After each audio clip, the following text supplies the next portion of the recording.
Okay, can we start? Yes, sure, sir. Any doubts? So we have done with the first three topics: emergence of sociology, and then scope of the subject, and also we have discussed about sociology and common sense. So the three topics from the first chapter is over. If you have any doubts, we can discuss that maybe 1 or 2 minutes, and we can move to the second chapter. Yeah, all of you turn off your mic and video. In case if you want to ask anything, you can turn on and then ask. Okay.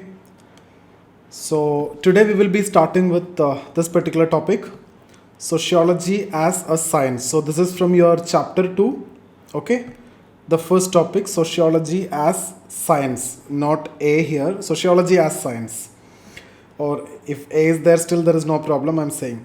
So sociology as science. So here the topic is given like this: science, scientific method and critique. So we need to see what you mean by science, and can we understand sociology as science. If so, how, in what context we can see sociology as science, and what are the arguments against that, and what are the scientific methods that we will discuss later, and what are the main criticisms or the arguments against for sociology being science. So all these dimensions is what we are actually going to discuss. So we know what is sociology, we know in which context sociology emerged, and yesterday we have discussed about the sociology and common sense. We have developed a context. So here also what we will do is we will develop a context, why this particular question is there, why this particular debate is there, why this debate of sociology and science is there. Is sociology similar to science, or is sociology is different to science? Why this debate is there, that is the first thing that you need to understand. And if you understood that, then this question is going to be very simple. Then what we will do is we will explain what is science. Okay, so I'll tell you what is science, and then what we need to see is what are the arguments in favor for sociology being science, and then we will discuss the arguments against sociology being science, and then we will go for the conclusion, exactly in the similar pattern we have discussed yesterday, sociology and common sense, where we discuss the context, then we discuss sociology and common sense, then the similarities, then the differences, then the conclusion. So almost the similar pattern is what we are following in almost all the question. So first we need to discuss about the context, and you already know the context, right?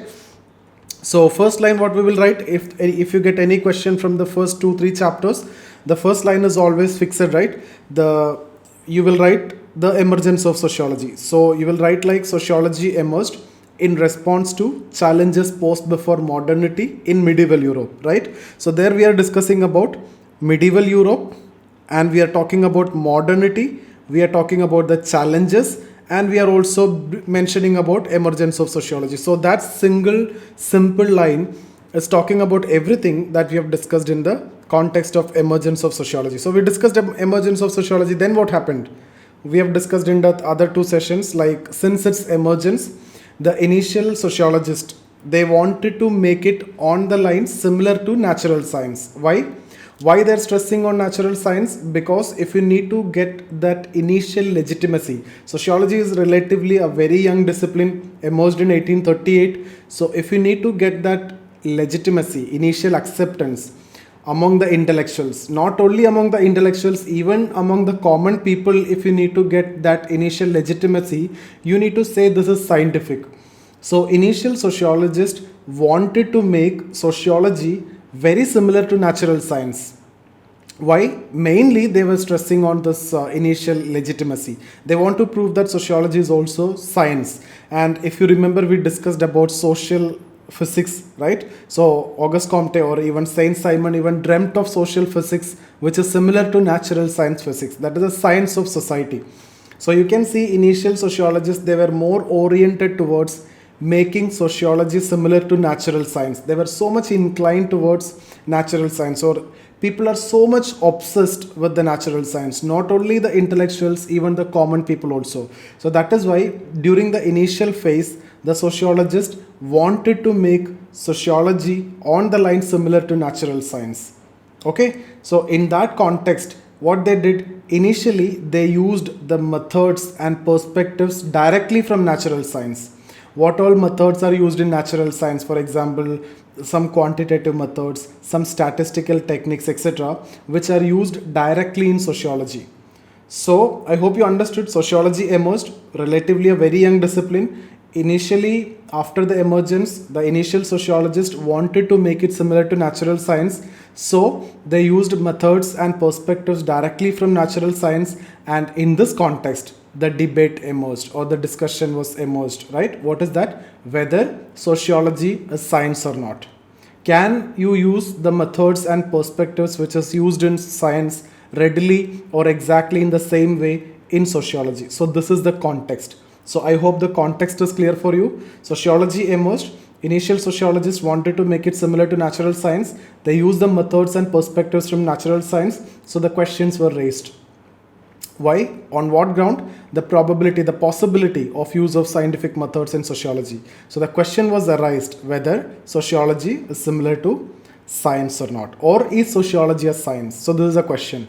Now, introduction, you will talk one or two lines about this context, and then we will try to answer. So what we need to now do is we need to explain what is science.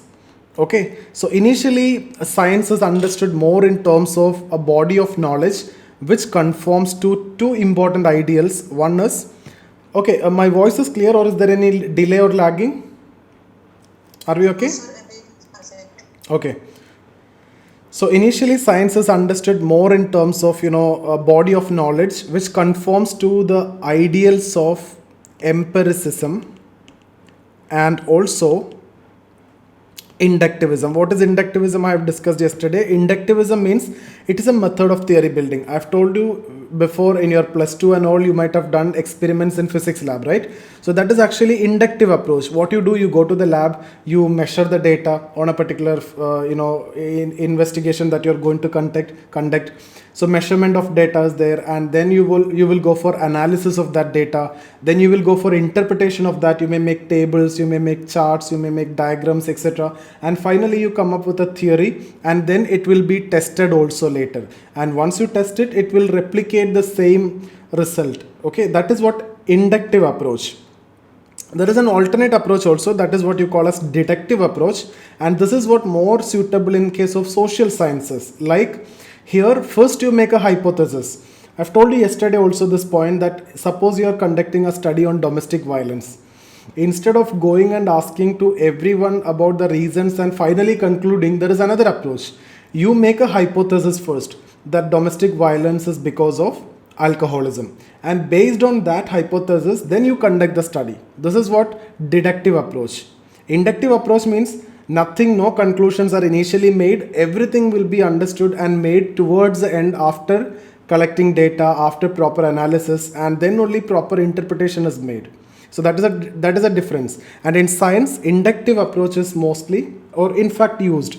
Empiricism means the actual reality, something which can be seen, okay, the empirical reality. So science is understood more in terms of, the body of knowledge which conforms to empiricism and inductivism. But that is initial understanding, but later science is understood more in terms of method of inquiry. Method of inquiry rather than body of knowledge. Rather than body of knowledge. What do you mean by this? It means actually the method of inquiry, if it is scientific, if it is based on evidence and reason, if it is rational, then you can call that body of knowledge as scientific. So how you conduct the inquiry, how you conduct the investigation, that is what you need to see. So initially science was understood more in terms of this empiricism, inductivism, etc. But later the definition of science changed, and science is understood more in terms of method of inquiry rather than simply in terms of body of knowledge which conforms to empiricism, inductivism, etc. So if the method of inquiry is scientific, then that body of knowledge could be considered as science. And some conditions for science were laid down. You just need to remember exactly the same, four or five condition only, very easy, and you need to write exactly the same. You don't want to do, or you don't want to add, you don't want to read anything for these topics. Okay, so the first point, inter-subject reliability, and then I'll explain all these. Quantifiability, and then objectivity, and then theory building, theoretical orientation. So these are the one more we can add, that is testability, testing. Okay, so these are the 4 conditions which were laid down for any body of knowledge to become science. So these are the conditions for science. Inter-subject reliability means, you see, inter-subject, that means across subject. The thing that we are explaining, the defining, this anything that you're considering should have the same meaning. That is what you mean by inter-subject reliability. Across the subject, the topic in question, the one which is in question, should have the same meaning. For example, when you talk about oxygen, okay, oxygen is having the same meaning in biology, chemistry, physics, or for that matter anywhere. Nitrogen, right? All these concepts, carbon dioxide, etc., if you see, these are having the same meaning. That's what I mean by inter-subject reliability. The meaning is not changing. So across discipline there should be same meaning. That is what inter-subject reliability. Quantifiability means it has to be quantified. The scope has to be quantified. What you will study should be clearly specified. For example, it is crystal clear what biology will study, what physics will study, what chemistry will study, right? So there is a quantifiability there. The scope is defined precisely. Objectivity means whenever you conduct any investigation, there should not be any personal bias.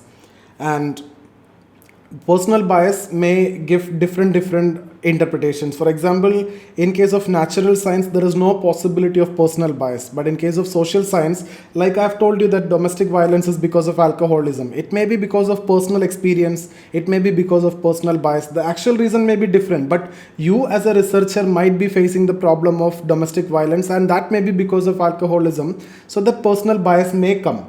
That I'll discuss later, but I'm saying, so objectivity means conduct the investigation without any personal bias. So that is also important when we discuss about science. Theoretical orientation, it is very simple. You have to make theory, explain through theories. Testing means once you've done this, testing and theory, it must be testable. That must be replicable. The validity and reliability will be questioned. So there has to be replicability. So I repeat, these are the 5 conditions, symbol conditions. Inter-subject reliability means what?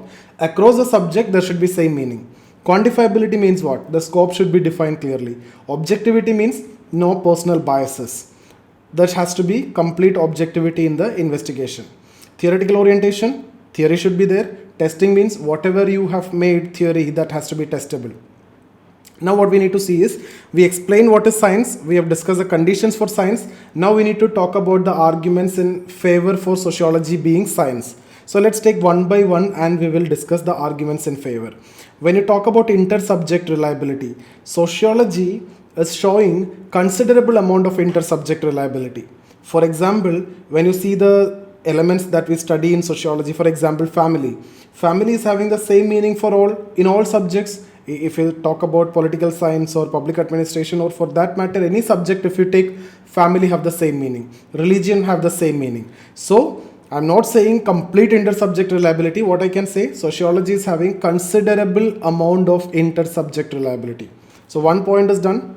Secondly, quantifiability, the scope of sociology. So scope of sociology is defined clearly. You can see yesterday when we discussed about scope of sociology, I've told you, according to Emile Durkheim, it is study of social facts. According to Max Weber, it is study of social action. And once we discuss more about Durkheim, you will understand that Durkheim even trying to quantify the extreme abstract forms of social facts. You may not understand these words now, but you will get it later, okay, once we're done with the thinkers. So the point which I want to tell you is, there is again, the scope of the subject is defined clearly. Objectivity, here this is a big problem. You cannot ensure complete objectivity in sociology because you are dealing with human being. In case of natural science, that's not the case. But in sociology, we are trying to ensure whatever possible. That means to what extent we can ensure objectivity. We are doing that with the help of a trained investigator, with the use of different methods, scientific methods, etc. So the point here is, absolute objectivity may not be possible and is not desirable also in sociology. Why it is not desirable? I will tell you now. Okay, it is not desirable and it is not possible, but we try to ensure maximum possible objectivity by using proper methods, trained investigator, etc. So 3 points, we got arguments in favor. Theoretical orientation, you're going to study a lot of theories. Marx, you're going to study 3 theory, Durkheim 3-4 theories, Weber 3 theory, Parson 3 theory, Merton 2-3 theories, Mead. So you can write any of these as example. Marx theory of historical materialism, Marx theory of class struggle, Marx theory of alienation, Durkheim theory of division of labor, Durkheim theory of religion, Durkheim theory of suicide, Max Weber theory of Protestant ethic and spirit of capitalism, social action, social system, reference groups. So many theories are there. So there is no problem for you to write this particular point. And testing, the entire society is a testing ground for sociologists. So these are the arguments in favor of sociology which you can write. This is again very simple. So what we discussed, I discussed the context, and then I've discussed what is science. Then I've discussed the traditional as well as modern understanding of science. Then we have discussed the 4 conditions of science, and then we discussed arguments in favor. Arguments against, we don't want to discuss too much, maybe 1 or 2 points you can say, like absolute objectivity, which is desirable in natural science, is not possible in sociology. First point you can write. Theory, even though you're talking about many theories which is made by sociologists, but none of them are universally applicable. Most of the theories are questioned, most of the theories are challenged, and they were not able to replicate. So much of criticism is there for each and every theory. So these are the negatives, arguments against. Now what you need to focus more on is your conclusion. So in conclusion, if you see, yesterday also we have written a conclusion which is framed very diplomatically, exactly in the same way. Here we use the thinker Weber. So the conclusion goes like this. Okay, so just understand, reproduce the same, don't want to add anything from your side, try to reproduce exactly the same that I'm discussing here. Sociology is a science, okay, that is a conclusion, but it is not similar to natural science. If you ask me whether it is similar to natural science, it is not similar to natural science, but it is a science in itself. Why? Because sociology study its subject matter by using scientific methods, proper perspectives, based on logic, based on evidence, rationality, etc. So sociology is a science, but if you ask me whether it is natural science or not, it is not similar to natural science, but it is a science in itself, and we can call it a social science. So sociology is a social science. Why? Because the method of inquiry is scientific, not subjective. The method of inquiry is scientific. And you can use this thinker Weber. What Weber says is, he delineated the subject matter of natural science and social science. In case of natural science, like physics, chemistry, biology, you are studying the matter which do not have any consciousness. So when you're studying the matter which do not have any consciousness, you can easily predict the behavior, and you can establish the cause and effect relationship very easily, and which is testable, which can replicate. See, if I tell you, or if I ask you what will happen if the water is boiled at 100 degrees Celsius, all of you will tell the same answer. Similarly, if I ask you what will happen with the water if you freeze it at freezing point, you will all tell the same. Why? Because natural science, dealing with matter, no consciousness, the behavior, can you predict or not? You can predict the behavior. How it behaves, you can predict easily in terms of cause and effect. Okay, you can predict easily, objectively, and that will be testable, that you can replicate. You boil it now, you boil it tomorrow, you boil it any day, anytime, anywhere, the same result will come. But in case of social science, you are dealing with human beings. I'm not writing completely. So here you're dealing with matter, here you're dealing with human being. So human being have consciousness, here no consciousness, here consciousness.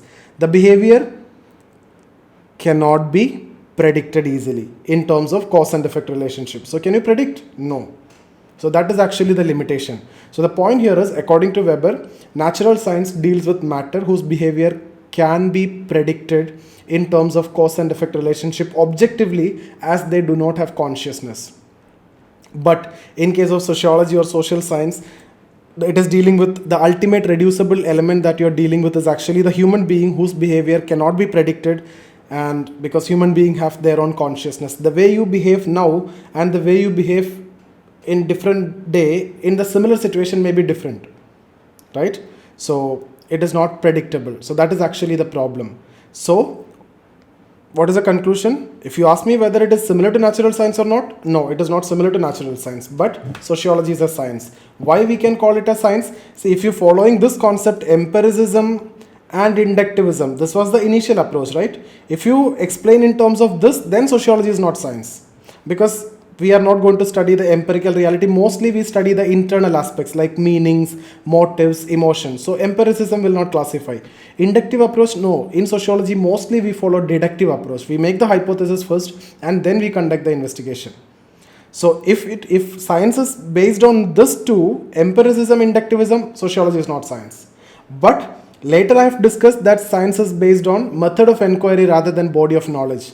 Later on, science was understood more in terms of method of inquiry rather than body of knowledge. In that context, we can consider sociology as science. So I repeat what I have discussed. We have discussed about the context. What is the context? Sociology emerged. You can write that line that we have discussed. What initial sociologists did, we can discuss the scope widened. Initial sociologists wanted to make it similar to natural science, so they used methods directly from natural science. Okay, and this question was arised at that point of time regarding the possibility of using the scientific methods in sociology. So that is actually the debate. And then you can talk about what is science. Science, earlier what was science? It was based on the ideals of empiricism, inductivism. Later science is understood more in terms of method of inquiry rather than body of knowledge. And then some conditions like inter-subject reliability, quantifiability, objectivity, theoretical orientation and testing. So these conditions you need to explain, and then you write the arguments in favor of sociology being science. There is a considerable amount of inter-subject reliability. Quantifiability, the scope is defined very clearly. Objectivity, you will try to ensure objectivity with the proper training, proper use of methods, etc. There are so many theories and the entire society is a testing ground. Arguments against, you can write absolute objectivity is not possible because you are dealing with human beings. Theory, although there are theories, but there are obvious limitations. Testability also, there are limitations. See, like family, marriage, etc. How can you go and test these things? It is not possible. So the conclusion, sociology is a science, no doubt in that, but it's not a science similar to natural science. It's a science in itself, and we call it a social science.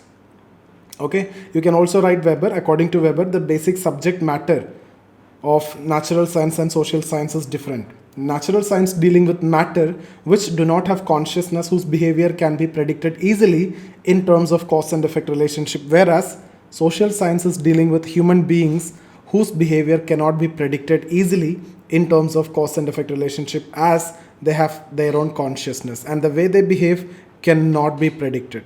So that is a basic difference. So we'll go for the PDF now. Once we discuss the PDF, I can take up the doubts, I can clear that. By discussing this PDF, I'm sure that all the doubts will be over. In case if you have any, I don't think that you need to have any doubts here. Exactly what I've told you, you just reproduce. That's it for this particular question. These are the questions which are asked. Sociology emerged as a scientific discipline. Discuss a statement in the light of debate whether sociology is a science or not. Give arguments for and against sociology being scientific discipline. That's what we have discussed. Is sociology a science? Again, all these you need to write the same answer. Sociology emerged as distinct discipline in response to challenges posed before modernity in medieval Europe. This is what you need to write. I've told you. So emergence of sociology, okay, in response to challenges posed before modernity, medieval Europe, everything is there. The orientation of initial sociologists was to develop sociology on the line similar to natural sciences. The scientific revolution in the field of astronomy, medical science, physics and biology led intellectuals to dream of a discipline which could generate similar universal laws of social organization. Saint-Simon even dreamt of social physics. Auguste Comte, the founding father of sociology, claimed to have developed universal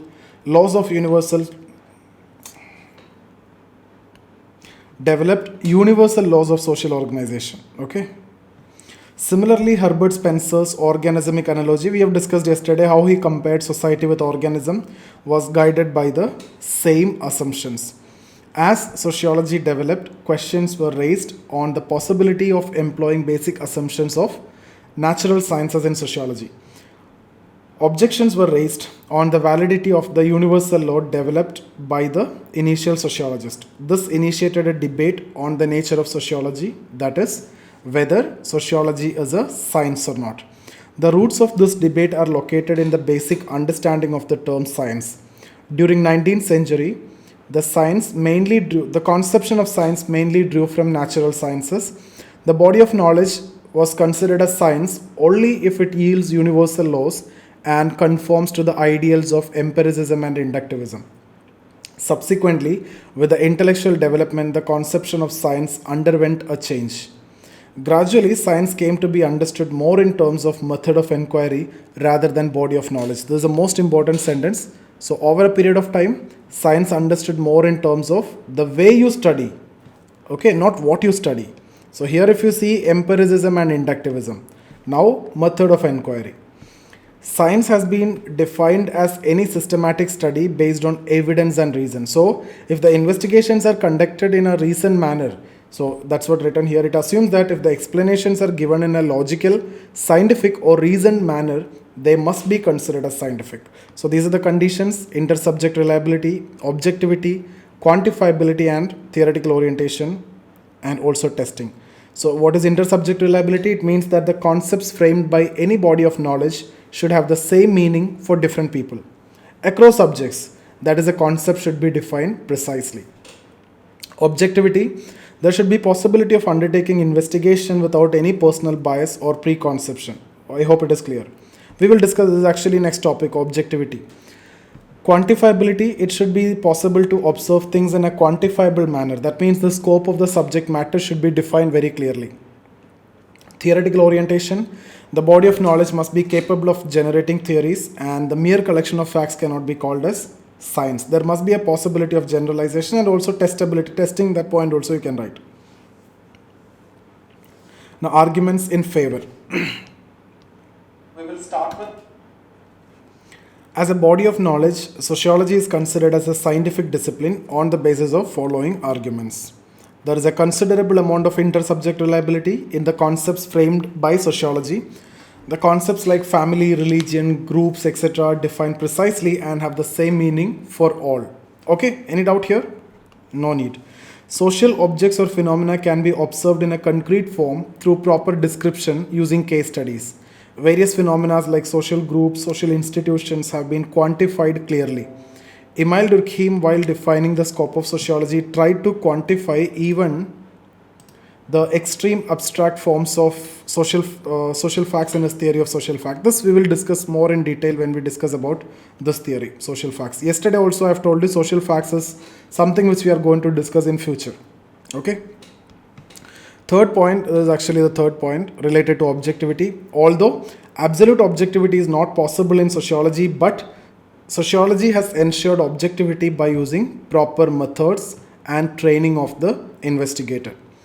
Then sociology has developed theories. You can write so many examples here which have considerable applicability in number of situations. Although there is an apprehension regarding the success of universal theories, still the subject matter of sociology is capable of yielding some theories.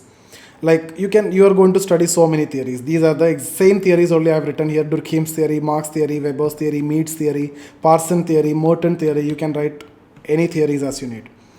Sociology uses methods, and the whole society is a testing ground for sociologists. Thus, sociology witnessed a large number of similar situations in which the theories can be tested. Now what we need? Arguments against, or the limitations of sociology being science or as science.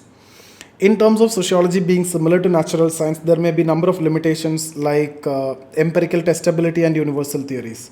Absolute objectivity as desirable in natural science is not possible in sociology. At times there are obvious limitations on experimentation in sociology. See, testability in sociology is a problem. Like you cannot do the testing in labs like you can do in case of chemistry, physics and biology, right?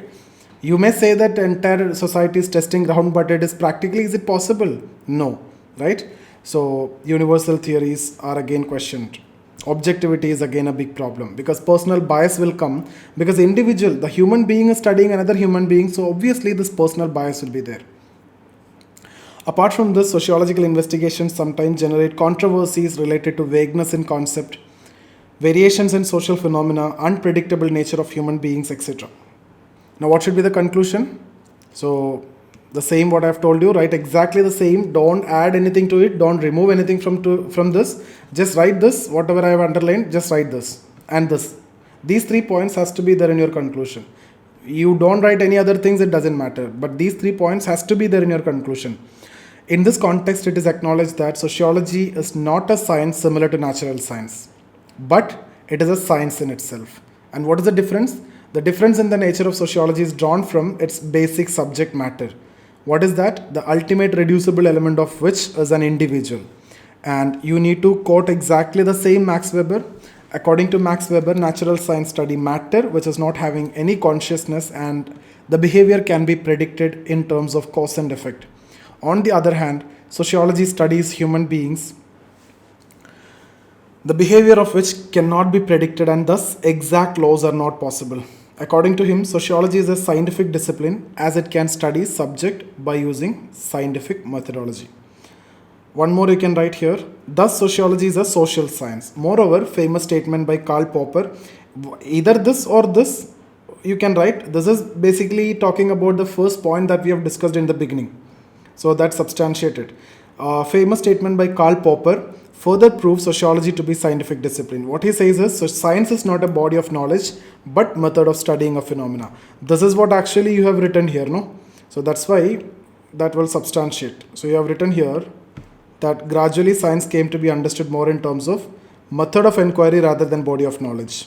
Exactly the same method of inquiry and not a body of knowledge. Science is not a body of knowledge but a method of inquiry, method of studying a phenomena. So exactly the same. So if this is the case, then sociology is studying objectively, scientifically, rationally, based on logic and evidence and reason. So you can call sociology as science.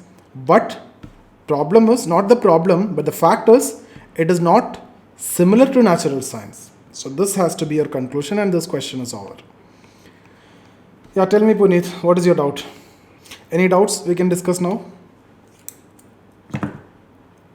Sir, could you please repeat that inter-subject reliability example once more? Inter-subject reliability means what? Have you understood what is inter-subject reliability? What do you mean by inter-college cricket match? Between colleges, there will be match, right? Inter-collegiate festivals between colleges, right? So that means here I am talking about inter-subject, different subjects. There should be there should be reliability. Reliability means it should be same across subjects. So the meaning should be same across subjects. So when you talk about oxygen, I am talking about that. You're talking about that. In any context, it is the same. Water, it is same, right? Similarly, in case of sociology, we are saying when we talk about family, it is the same for all. Religion, it is the same for all. So the subject matter of sociology is having considerable inter-subject reliability. Okay, sir. Okay. What is your name? Varsha. Okay. The other points, any doubt? Quantifiability means scope. Scope has to be defined. Okay. And then objectivity, personal bias should not be there. Objectivity also we will discuss maybe day after tomorrow. No, everything is actually within the scope of sociology. So things are actually easy, no? Everything yesterday what we have discussed, the scope is gradually widening and it is permeating through each and every aspect. So clinical sociology, criminal sociology. So yeah, the scope is actually widening, obviously. So everything is actually coming in sociology now. Industrial sociology. Okay. So in that context, you may say that the scope is not defined perfectly also. But still, we are not saying completely defined. We are not saying completely inter-subject reliability. What we are saying, there is a considerable amount of inter-subject reliability. In case of scope, what I have told you, even try to, quantify extreme abstract forms of social facts. Try to, not complete. So in social science, you cannot write anything like that, complete, 100%. Right? For example, in economy, when you talk about if there is inflation, what to do? Repo, increase or decrease? Will increase. Okay. So repo will increase. Can you control inflation? If inflation is there, what you will do? Repo will increase. Why repo is increasing? Because repo is increasing means money supply will come down. Money supply come down means what will happen? The purchasing power will come down. When purchasing power will come down means demand will come down. So the price will come down. So when inflation is high, this is what you do. But what will happen? Money supply will come down. So the investment will come down. Investment will come down means what will happen? The production will come down. That means supply in market will come down. So supply is reduced means what will happen? Cost push, inflation will increase. Here what you can control? Demand pull inflation you may control, it will reduce because you are controlling money supply, you can do that. But on the other side there is a possibility of cost push inflation. So if the question is about can you control inflation by increasing repo, you cannot. Simple. Or you may or may not be able to. What you can control is only demand. So that is a problem with social sciences. There is nothing 100%. I hope you understood this. Objectivity is not possible, that's what I am saying. We are trying to ensure maximum possible objectivity by using some methods. Objectivity is obviously there is a limitation. We cannot ensure objectivity. Please talk. Don't message. Now I am free. You can turn on your mic and talk. Reading is very difficult. This is a 5th class in this day. So for me, it's and this is the last session. So I'll get totally exhausted. And reading, the eyes not working properly. So please talk. That will be better.